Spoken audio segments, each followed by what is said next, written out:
yung apoy siya dujo. Di tengah di tambang di tok-tok Nanamlan niya pimen kmi yung apoy siya dujo. Menswangan juham di ikakyat nga isi Pormadang yalang badfi Kambyang kajinget jong ti Nadu bayasong badfi Babun kikon kikti Nalabat ka tresitom Panghindiat ng kmiwat do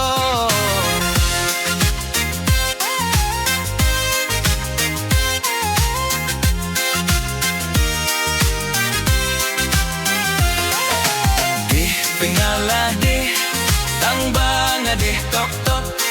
Nganom na niya piman kmi yung apoy sa dujo. Di pengala di tambang di tok-tok Nganom na niya piman kmi yung apoy sa dujo. Katba nang iyay kismi Kyo kadah kadih musi Nakatuksok sa kadihdang Sa kadiram gajer nang ang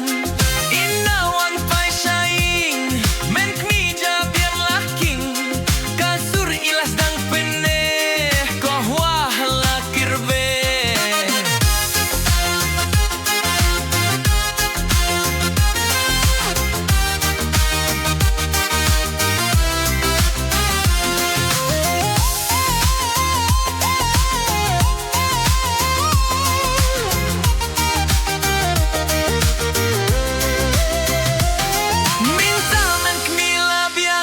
Yagakyat pilit samsyeng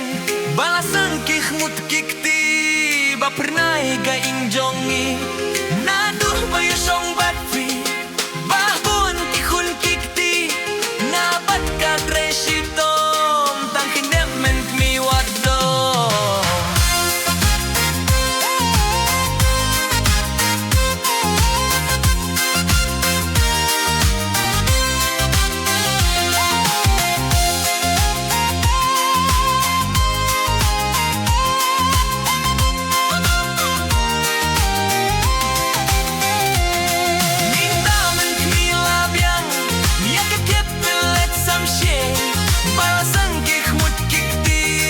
Bernay kaing jongi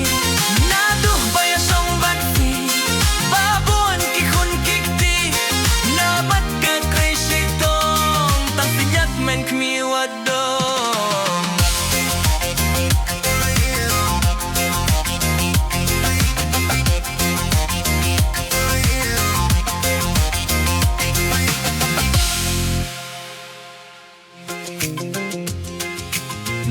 Tengah lali